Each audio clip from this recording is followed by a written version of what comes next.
Since the original Conjuring film first released back in 2013, we've had a further 6 films in what has now become a shared universe. But did you know that the horror franchise has a specific chronological timeline, with each film further expanding the lore of the universe? Yes, The Conjuring has gone full MCU, introducing us to a horrific world of demonic possession, killer dolls, and pitch-perfect jump scares. I'm really sorry. Largely centred around the case files of the Warrens, based on real-life demonologists Ed and Lorraine, the Conjuring universe has a convoluted chronological timeline that is in a completely different order to the one the films were released in. There are a fair few constants throughout the franchise though, with the creepy doll Annabelle, the demon nun Valak, and the Warrens all popping up across several films. But how does it all tie together? Where does Annabelle Comes Home fit into the timeline? And how many turtlenecks does the cast wear? I lost count on that last one, but stick with me as I break down the entire Conjuring universe in chronological order, and beware, there are going to be spoilers for pretty much the entire franchise. Right, let's get into it. While the prologues to The Curse of La Llorona and Annabelle Creation offer up earlier moments in the Conjuring timeline, and we'll get to both of them in time, the majority of those films take place years after our first stop on this nightmarish journey. And that stop is... The Nun details the origins of the hideous demon Valak, who was first seen in The Conjuring 2. And while the majority of this movie takes place in 1952, the demon's origins actually date way back to the Middle Ages, when an occult-obsessed duke built an abbey in Romania for nefarious demon-worshipping reasons. He opened a gateway to hell which conjured the demon entity Valak, but was promptly stopped by the church, who intervened with their alt move, the blood of Jesus Christ. Play of the game. The church lads sealed the demonic presence away, and the abbey was turned into a monastery, where the nuns prayed around the clock to keep Valak at bay. Unfortunately, years later, during the Second World War, the demon was reawakened by a German fighter squad bombing the monastery. We're back in 1952, and with Valak awoken from her slumber, she quickly tears through the sisterhood, leaving just 2 nuns alive. With no hope left, the pair venture deep into the monastery to retrieve the vial containing the blood of Christ, only to be attacked by Valak. With one of the nuns dragged away, the other, Sister Victoria, sacrifices herself to stop Valak possessing her, which kickstarts the events of the movie. Her body is later discovered by a delivery guy called Frenchie, which prompts the Vatican to send Father Burke, a specialist in the occult, and nun-to-be Sister Irene, to investigate the apparent suicide. Cue 75 minutes of the trio chasing shadows around the monastery in a thinly veiled remake of Dracula. They eventually corner Valak and trap her back in the gateway using the blood of Christ again. But wait, what's that? Is that an upside-down cross on the back of Frenchie's neck? Whew, yes it is. Yeah, after all that, it turns out that Frenchie was actually possessed by Valak, as we go on to see in an epilogue sequence set 20 years later. This scene, which uses archive footage from the first Conjuring movie, confirms that Frenchie was in fact possessed by Valak, and the Warrens had to perform an exorcism on him. This horrifying encounter was the start of Lorraine Warren's connection to the demon nun Valak, which is a major plot point in The Conjuring 2. But we'll get to that later. Now it's time to detail the origins of nobody's favourite doll.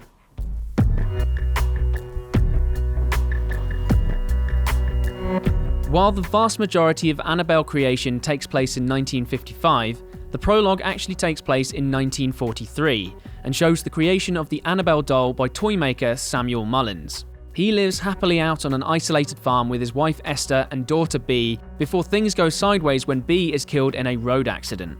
Fast forward 12 years and a group of orphans led by Sister Charlotte are on their way to stay at the Mullins residence. Among their number are Linda and Janice, who dream of being adopted together one day. On a tangential side note, we get a nice nod to the nun here, when Sister Charlotte shows Sam Mullins a photo of her time at a convent in Romania, and yes, that is Valak making a creepy cameo on the edge of the picture.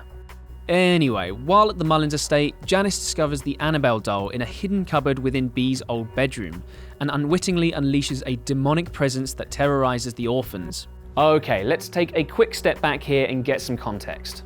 Turns out that Sam and Esther Mullins prayed to anyone that would listen to see their daughter again. Those prayers were answered by a demonic entity, which tricked the bereaved parents into letting Bee's spirit pass into the Annabelle doll.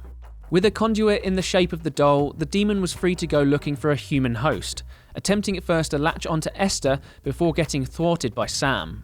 But with a whole host of orphans knocking about, the Annabelle demon eventually gets her wish when she possesses poor Janice.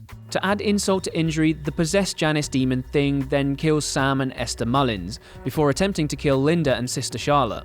Fortunately, the orphans manage to escape harm, but so does Janice, who escapes only to wind up at an orphanage in Santa Monica, where she is later adopted by Pete and Sharon Higgins. More on them later.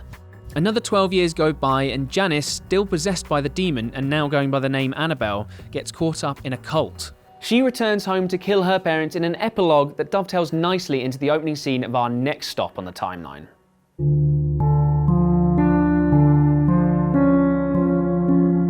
Alright, we are in the swinging 60s and things are about to go south for the franchise, poor parents-to-be Mia and John Form.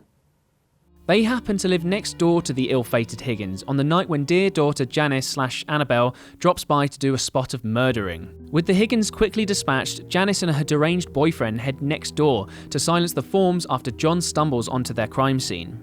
Janice discovers that Mia has an exact replica of the Annabelle doll. I mean, what are the chances? There were, like 100 of those made? And when her boyfriend is shot and killed by the Fuzz, she commits a ritualistic suicide with the doll in her arms, which seemingly passes the demonic entity back into the Annabelle doll. Okay, so we've once again got a murderous doll demon on the lookout for a human host, which puts poor Mia in the firing line. The Annabelle demon conduit thing begins to terrorize Mia and her newborn baby Leah, and after a handful of rote jump scares, Mia seeks help from the church. Cue Father Perez, remember his face as he'll be popping up later, a kindly clergyman who agrees to take the doll away and seek the help of some paranormal investigators back east. Which in this universe could only mean the Warrens. But before he can do that, he's attacked by the Annabelle demon and hospitalized.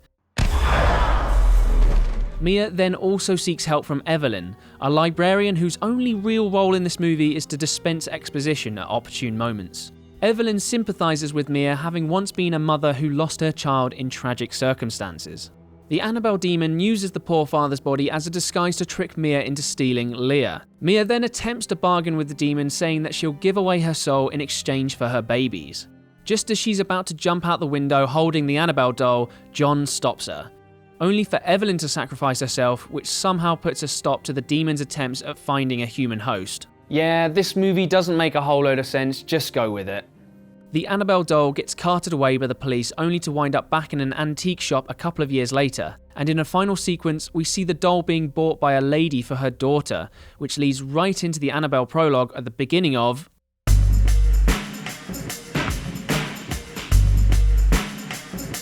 And so we finally reach the film that started it all. The Conjuring sits neatly right in the middle of the timeline, and as you would expect, acts as the linchpin for a lot of what we've seen so far in the franchise. It's a largely standalone affair that delves into the case files of paranormal investigators, the Warrens, but it does introduce us to a fair few of the franchise's core elements, namely Annabelle, who features in the aforementioned prologue. And although we didn't know it at the time of release, we also get to see Lorraine's first interaction with the demon Valak in a lecture sequence that shows us a previous exorcism the Warrens helped to conduct. This movie, though, delves into the haunting of the Perron family, who are being terrorized by a demon known as Bathsheba in their new family home. With the Warrens on the case, they discover that Bathsheba was an accused witch who used to own and live in the house back in 1863. Bathsheba killed her 1-week-old son in a ritualistic sacrifice to the devil, and went on to curse anyone that took her land away from her before hanging herself from a tree in the front garden. While the Warrens investigate and gather evidence, the demon possesses the mother of the family, Carolyn, prompting Ed and Lorraine to perform an impromptu exorcism and rid the house of its many spirits. With the paranormal crisis averted, the Warrens head home, but don't rest for long. He'd like to meet with us tomorrow. There's a case in Long Island he'd like to discuss. This is a reference to the Amityville haunting that we see as the opening to The Conjuring 2. But before we jump ahead to that film, it's time to reacquaint ourselves with a certain rosy-cheeked doll.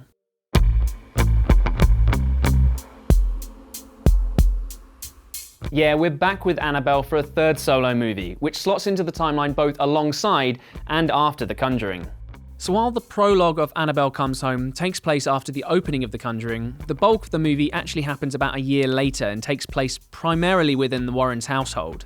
Upon returning the Annabelle doll to their archive room full of cursed items and sealing it behind church-approved glass, is that a thing? Ed and Lorraine dash off on another ghostly case, leaving the focus of this movie on their preteen daughter, Judy. Stuck at home with a pair of babysitters, one of which unleashes Annabelle, Judy has to survive an onslaught of demons, spirits, and cursed objects all vying for her blood. We see a bunch of items that we've glimpsed in previous Conjuring films spring to life, alongside a slew of new nightmares that could potentially be turned into future spin-offs within the shared universe. Okay, before we race ahead to The Conjuring 2, it's time to return to the sun-baked streets of Los Angeles.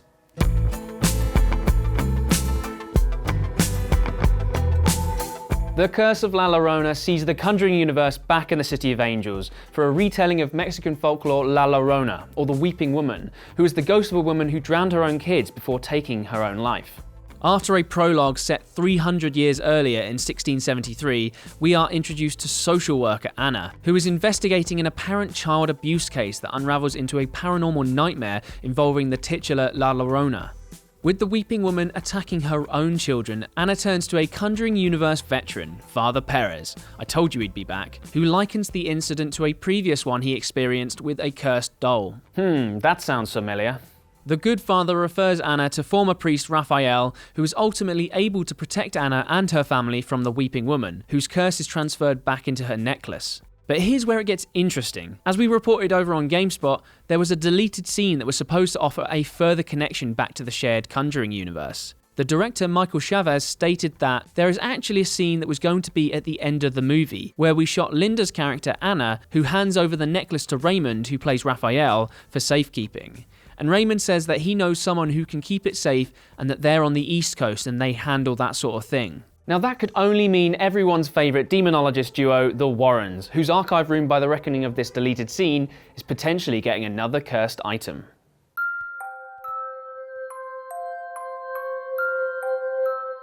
Okay, so we end our journey through the Conjuring Universe timeline with a trip back to Europe, specifically Enfield in North London. Cue the clash.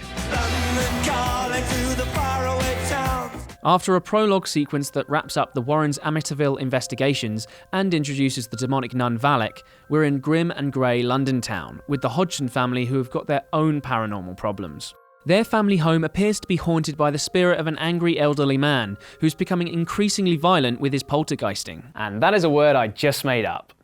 The second eldest daughter, Janet, eventually becomes possessed by the man spirit, and the ensuing media frenzy around whether the haunting is a hoax prompts the Warrens to get involved. Lorraine, who's been suffering visions of Ed's violent death at the hands of Valak, is hesitant to take on the case, but they pack their bags for Blighty regardless in an attempt to help the family. In the process of their investigations, they encounter the nightmarish Crooked Man, a terrifying nursery rhyme character brought to life, and discover that the demonic nun presence haunting Lorraine is actually puppeteering the disturbance in Enfield as well. And armed with this key bit of knowledge, Lorraine is able to speak the demon's name and condemn it back to hell, all before her visions of Ed's gruesome death come true. And the Warrens finally head home after a successful case with another cursed trinket for their collection, the creepy Crooked Man zoetrope. And that, friends, is the Conjuring Universe timeline in a nutshell. The franchise is set to expand further in the coming years with another Conjuring sequel and further spin-offs to The Nun and The Crooked Man. Let me know your favourite in the franchise in the comment section below, and I'll see you next time.